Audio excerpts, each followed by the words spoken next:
Sveiki visi, aš esu Daiva Rakauskaitė ir šiandien pakalbėkime apie tai, kaip pradėti investuoti startuolius nebijant, kad pinigai pasibaigs kaip kava per ilgą posėdį.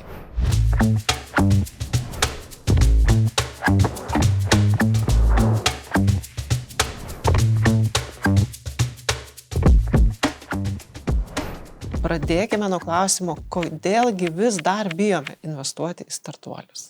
Nes tiesą sakant, atrodo tai šiek tiek kaip azartinis žaidimas, tenka rizikuoti, kai nežinai, ar statymas pasiteisins.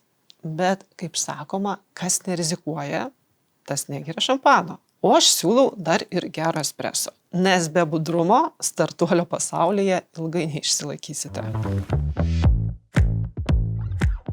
Taip, investavimas į startuolius yra įdomus nuotykis, bet neapsigaukite, tai nėra loterija. Protingas investuotojas skiria startuoliams nedaugiau nei 10% savo portfelio.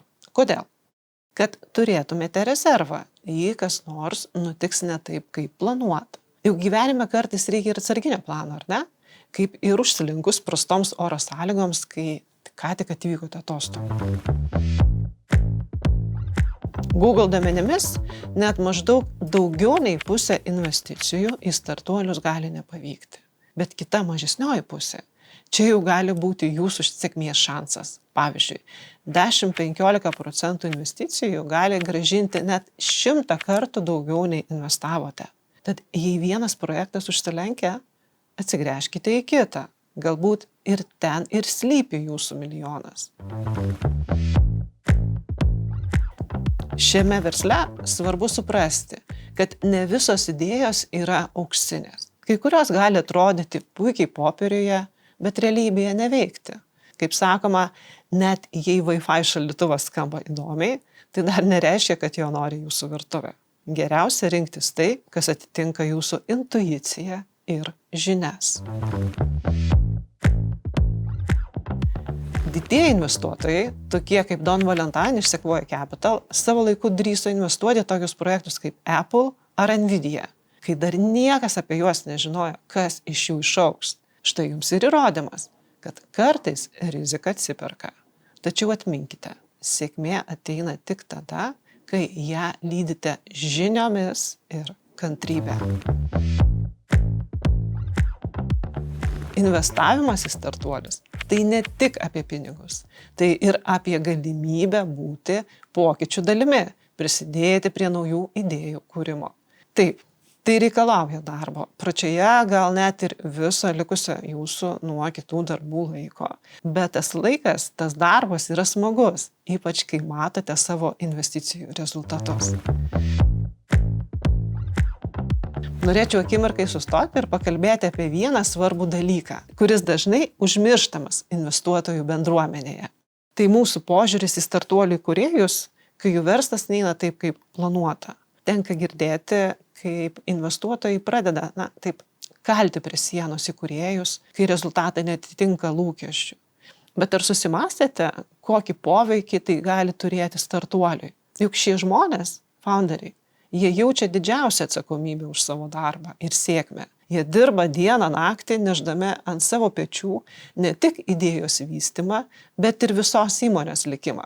Ir kai mes investuotojai, užuot padrąsinę juos, kritikuojame be saiko, rizikuojame ne tik demotyvuoti juos, bet ir apskritai užgesinti jų entuziazmą.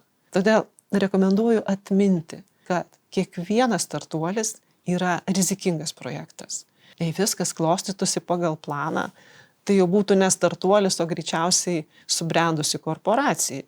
Founderiai pasirenka eiti šiuo sunkiu keliu todėl, kad tiki savo idėją ir nori sukurti kažką reikšmingo. Jie žino, kad rizikuoja ir jie jaučia kiekvieną nesėkmę skaudžiau nei kas nors kitas. Tad vietoje to, kad juos spaustumėte dar labiau, pabandykite užduoti savo klausimą, o kaip galėčiau padėti? Galbūt jūsų patarimai ir kontaktai gali tapti būtent ta pagalba, kurios steigėjai ir ieško. O jei jaučiate, kad įmonė nebeturi perspektyvų, geriau išsiskirkite taikiai, nei palikite nuoskaudą. Nes tas pats įkūrėjas gali po kelių metų sukurti kitą idėją, kuri bus didžiulė sėkmė. Ir tikėtina, kad prisimins tuos, kurie tikėjo juo ir tada, kai jam buvo sunku.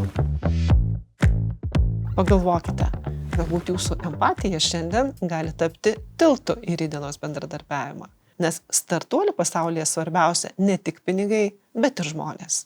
O žmonės, kaip ir verslai, geriausiai veikia tada, kai jaučia palaikymą.